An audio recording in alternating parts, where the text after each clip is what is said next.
Hey guys, it's Davin here at Brewbits. Now, 4 years ago, I planted a cascade hop rhizome down in the ground somewhere about there, and it grows up, and I've trailed it along some wires above a wall in my back garden, and over the last 4 years, it's grown and grown and grown.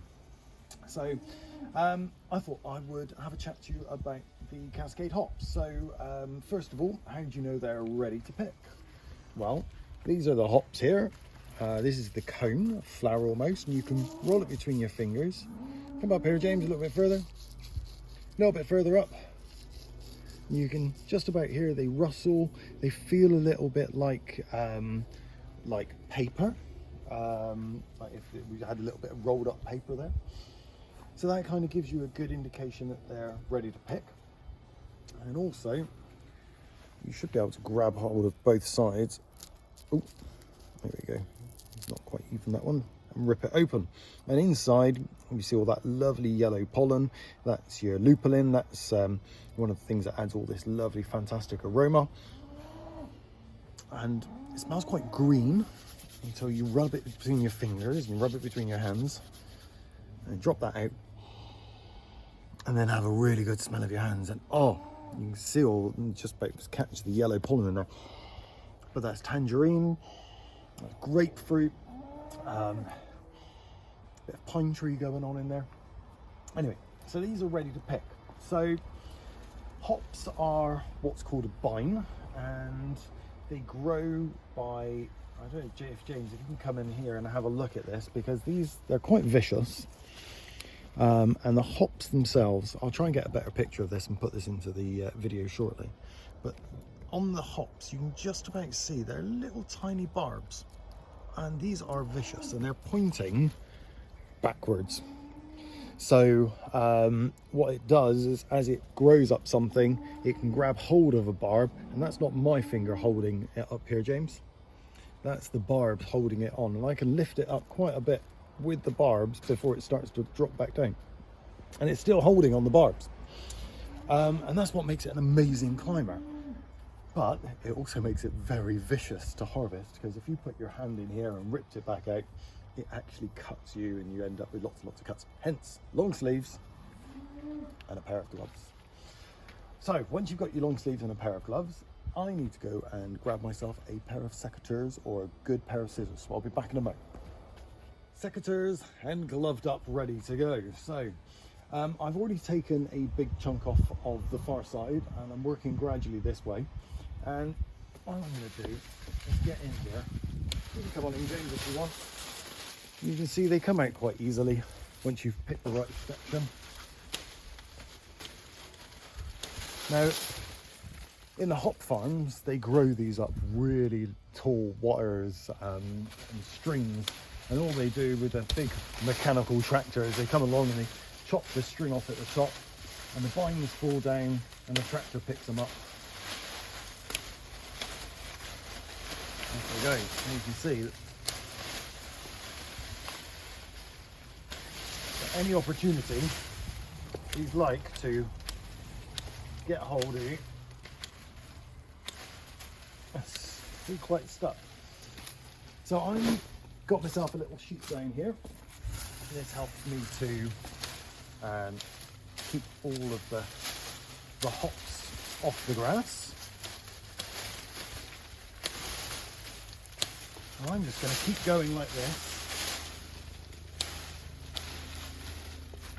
until I've got a big pile of hops. It's going to take you a little while to pick off your hops, and you're trying to get just the hops and try and leave as much leaf as possible. But if you had a look into my box right now, James, and you'll see I've got a few leaves in there, a few extra little bits of stalk and stuff, but we'll be able to clear all that out a lot easier a little bit later on the drying racks. You'll be able to see it a lot easier and pick them out. But for now, just get your hops off. They come off really easy, but I can't recommend wearing gloves, tracky bottoms and a long sleeve top. Sun's out, it's gorgeous, but you'll thank me for it. If you get brown ones like that, we've got so many hops here, You don't really need them. So just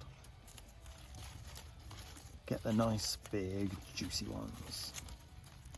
I've picked all of that load of hops and we've got half a box full, and they're quite green smelling, but they've also got all those lovely orangey, tangerine smells to them.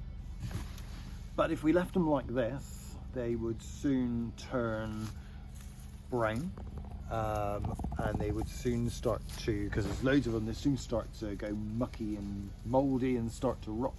So what we need to do now is we need to dry them. And I've made a little rig in my garage to dry them with. So come here. Before I dry my hops, I'm gonna weigh them. So I know my box here weighs 685, and I've got a great set of scales just here.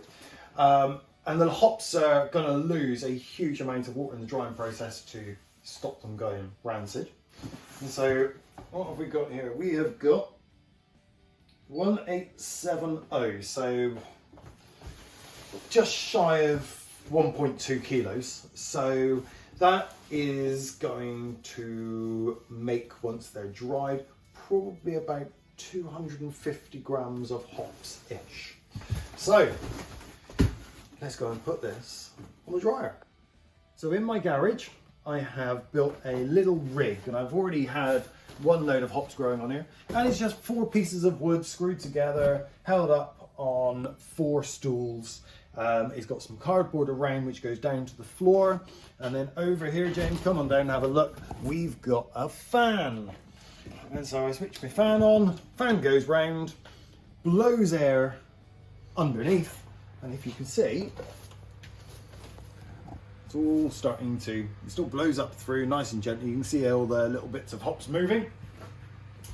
And all we simply do now is create a nice even layer with the hops. Ideally about a hop deep everywhere.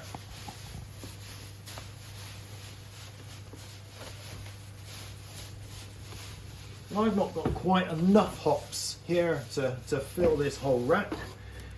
And in the past I've just done this with a cardboard box with a small little fan in and with some net curtain over the top. But because I haven't got enough hops here to fill my whole net up, the bits of my net that aren't being used at the moment, I just cover with some cardboard, and that forces the air to be pushed out through the hops themselves. So tidy it up, and if you do notice there are some big leaves, this is the time now you can easily see the leaves, and you can just pick them out and send them to the compost bin. Easy as that. So our hops are really quite moist at the moment, and under our little rig with the fan blowing, it's quite warm out. It's about 20, 22, 25 degrees out at the moment. So it's going to take about 3, possibly 4 days for our hops to dry. And every day I'm just going to come out and I'm just going to get my hands in a bit like this and dry them out. And you'll know when they're dry because they'll become really brittle, you'll be able to break them up, and they'll be really, really crunchy, just like normal dried hops you get. So, yeah, this will take about 3 days to dry. So it takes about 3 to 4 days for your hops to dry, and then once they're dry, you can squeeze them, and they beautifully gradually grow back to size. And they're really, really light now, and now is the time where you can go through and you can pick out some extra leaves and get rid of a few bits and bobs that you don't really want in there. Oops, there's a couple more. And now it's time to put them all in a box and then package them up. I find the best thing to do now is, with a set of scales, is to weigh out your hops. And I like to try and weigh them out into 100-gram batches. But of course it depends on how much you've got, you know. You can see that they take up a lot of space. Whoop. So, and they do stick to you. See, we're still miles off. Oh, there we go. So we're at 100 grams. just a little bit over. And now at home, if you've got a vacuum sealing machine like this little baby here, awesome, that really, really helps, because you can end up with a pack that looks like this, and this is how we sell them on our website. If you don't, then the best thing to do now is take yourself a good sized sandwich bag, open it right up, and from your 100 grams, pack it in as best you can. If you lose a few, then pick them up and pop them back in. But they are a nightmare to move and get hold of, and they're like little springs. As soon as you let go, you crush them and they... So this is a medium-sized bag. Now, the best thing to do is get the air out. So get as much air out as you can, squish them right down. Right down.